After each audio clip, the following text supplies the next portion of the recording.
Hello, my dear Libra. Welcome back to Practical Mystic. I miss you so much. I'm so sorry. Ngayon lang talaga ako nakapag-initiate na tarot reading session after many months na wala ako sa YouTube at sa Facebook kasi na busy lang. I am so tied up with my work. But for now, I'm grateful and thankful that I am back again. I'm thankful right now na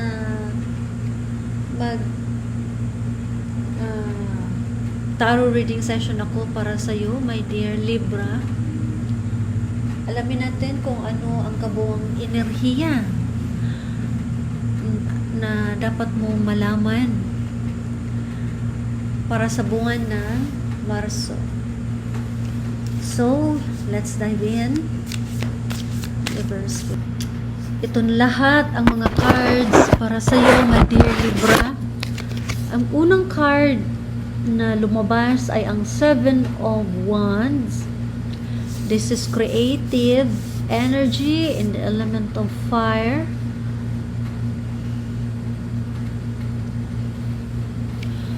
Ibig sabihin, napaka-aktibo talaga ng solar plexus chakra mo. So it means like you're very confident for yourself, no? You're so grounded, you're so magnetic. You're protected at the same time, no? Meron kang energetic na biofield na napaka-magnetic niya. And it's like maraming nagbabanta sa iyo na atakihin ka pero hindi mangyayari kasi you are very protected, no? Naka-shield ka sa loob ng iyong auric field or biofield. Okay. So, I'm glad for you that you have that high vibrational energy.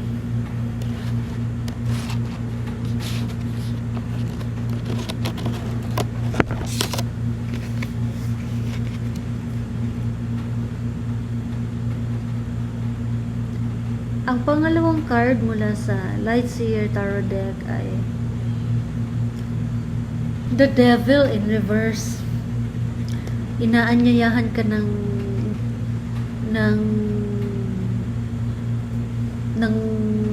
makasalanang mundo na maging involved ka sa mga tentasyon kagaya ng pagsusugal, pag-iinom, pambababae, pagloloko sa iyong asawa kung meron ka man asawa. So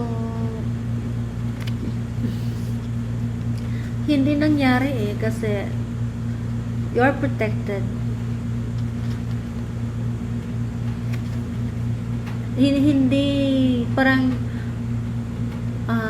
Hindi na kayang kontrolin ng demonic consciousness yung isipan mo kasi parang marami ka nang natutunan sa nakaraan mo, so mahirap dahil marami ka nang natutunan sa nakaraan, napag-alaman mo na kung paano iwasan ang mga pangyayari, no? Na parang sinisiguro mo na hindi na mauulit yung mga nangyayari sa nakaraan. Tapos sa pagitan dito sa Seven of Wands in reverse ay meron tayong Page of Cups at saka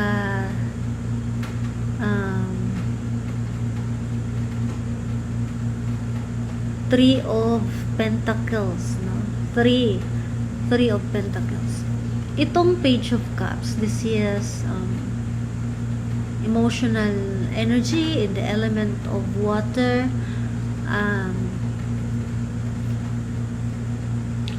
Nagkaroon ka ng mga childhood issues or sexual abuse or bad news, broken ones. I hope na hindi ito mangyayari sa lahat ng sa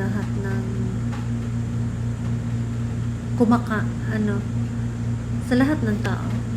I hope na hindi ito mangyayari. Dito sa Page of Cups,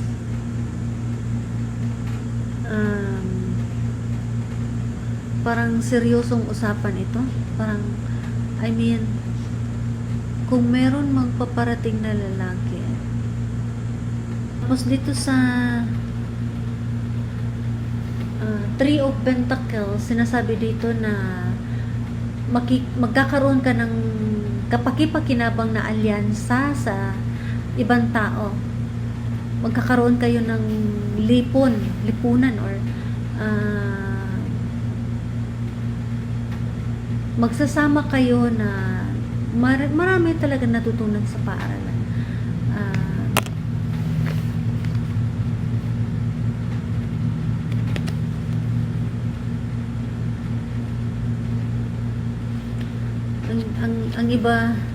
Ang iba sa inyo ay parang tinatamad na magsipag sa pagtuturo.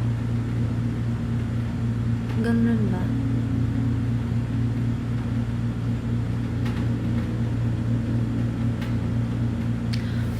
And with that,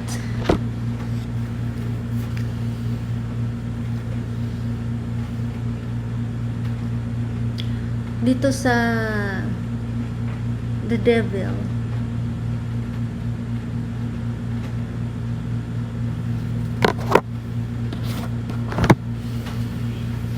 with the Three of Pentacles,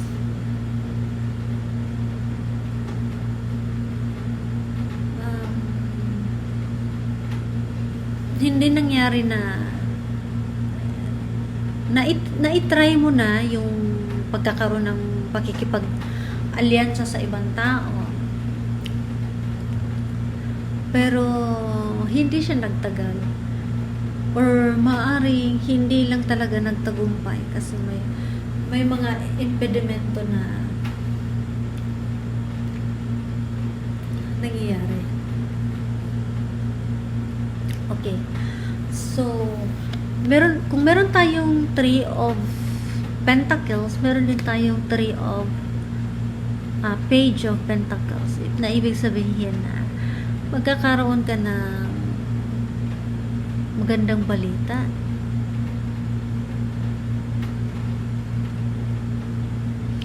Or kung walang dumating na magandang balita, maaring sadyang nagkaroon ka ng magandang plano. Okay, and pinag-isipan mo ito ng mabuti, or ang iba sa inyo ay magkakaroon ng oportunidad na may kinalaman sa trabaho, negosyo, and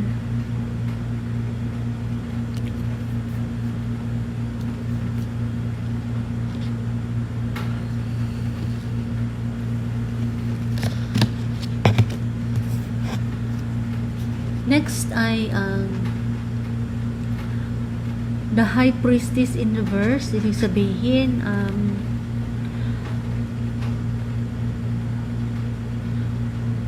parang naalala mo yung mga tao sa nakaraan na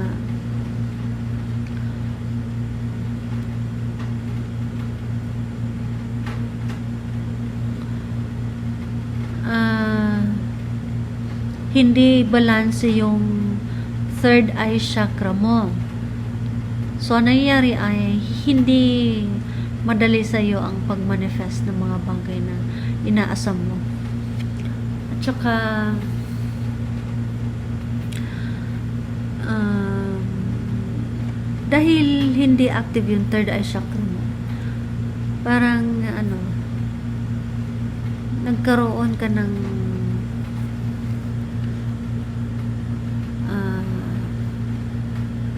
conflict, no? Nagkaroon ka ng conflict. Kasi, parang merong ibang tao na naglinlang sa iyo. So, ayun, ang ginawa mo, hindi ka nag-reply sa mga queries. Kasi natatakot ka din na baka ikaw pa ang tapos, ang pangalawang card mula sa Light Seer Tarot deck ay ang Justice. Justice.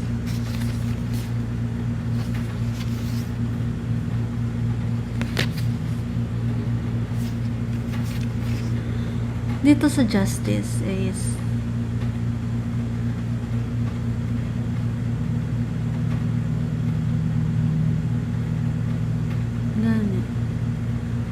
saan ako dapat meditate. Ito. So, magkakaroon na ng hustisya, no? Tinitimbang na ng universe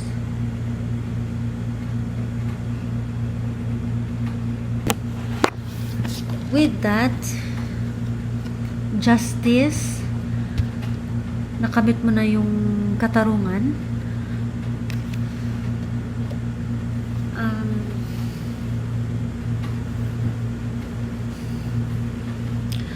Kasi parang hindi nagtagumpay yung pagmamanipulate ng ibang tao sa'yo. The King of Swords. The King of Swords in upright position. Ano kaya? The King of Swords.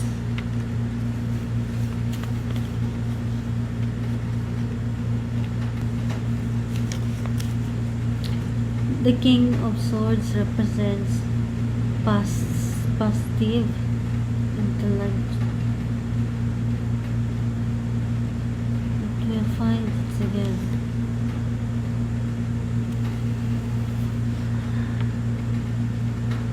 Okay.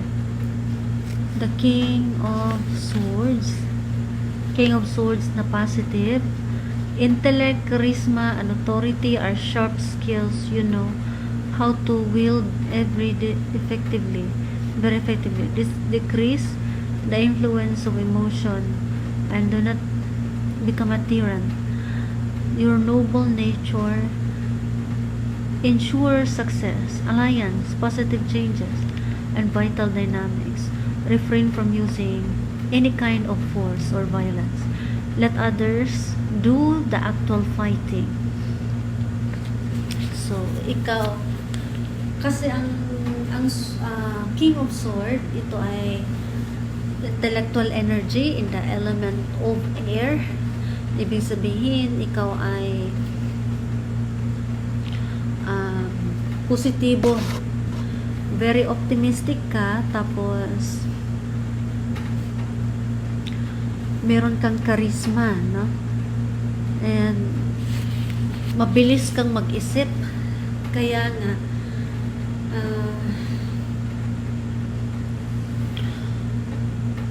parang nahihirapan na yung mga tao na linlangin ka. Mahirap ka nang linlangin kasi marami ka na natutunan sa nakaraan. Ayun.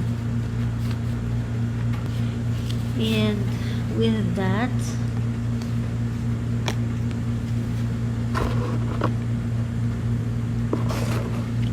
meron din tayong King of Cups.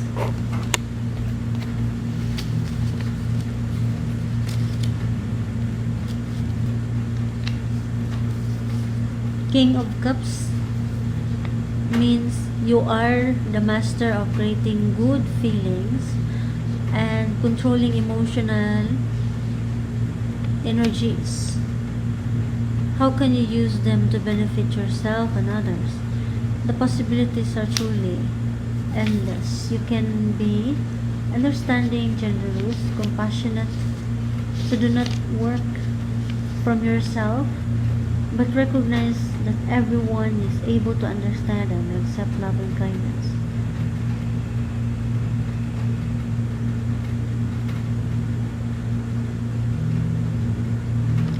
Do not limit yourself, but recognize that not everyone be able to understand and accept your love and kindness. So,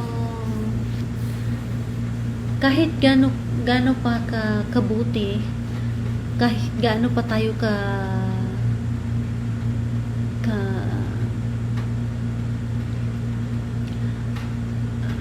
kahit gaano paman tayo, kahit gaano tayo kabuti sa ibang tao, ang ating kabutihan ay maaring nagdulot ng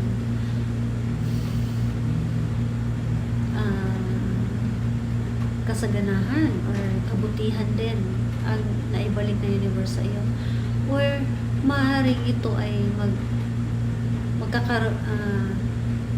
magkakaroon ng kaguluhan kasi hindi lahat ng tao ay may gusto sa atin. Meron talagang mga tao na kahit mabuti pa tayo or kahit gano'n pa tayo kabuti sa kanila, hindi pa rin nila ma-appreciate yung kabutihan na ating nagawa sa kanila. Yun.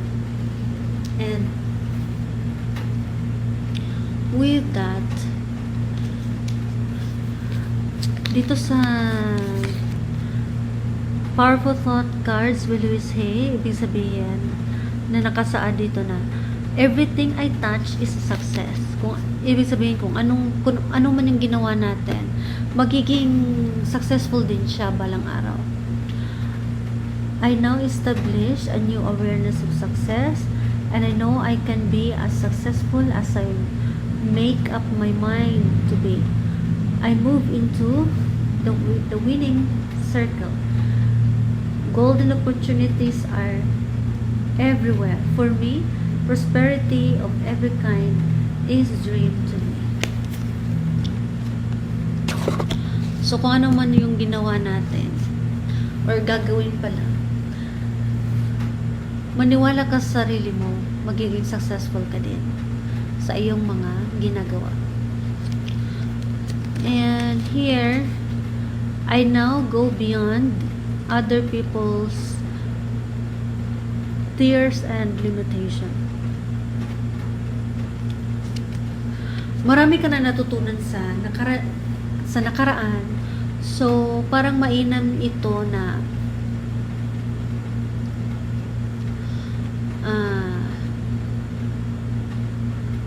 pakisamahan mo yung mga tao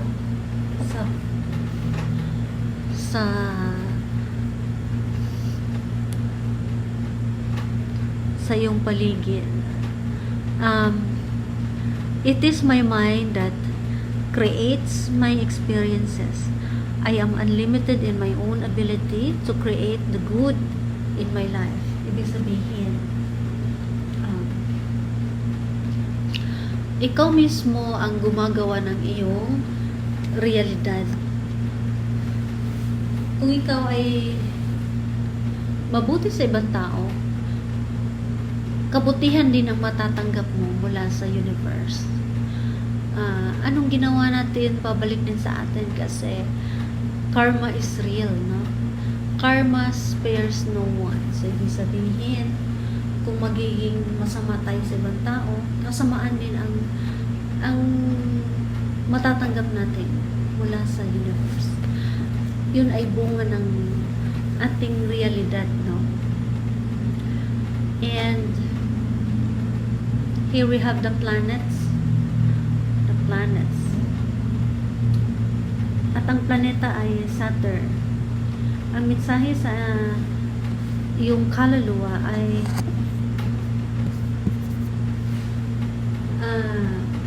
nagiging mature tayo sa ating mga karanasan. So, it is our maturity that brings us wiser, stronger, and more connected to God. And ang mensahe sa ating kaisipan is maging mapagmasid, maging maingat sa bagay-bagay, kasi hindi natin alam kung ano pa yung mga plano ng demonyo sa atin para atakihin tayo. So maging mapagmatsyag, maging maingat, no, sa mga tao na lumalapit sa iyo or lalapit sa iyo. And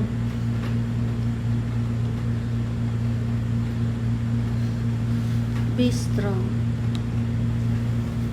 Okay, so yan lang ang masasabi ko sa iyo, my dear Libra.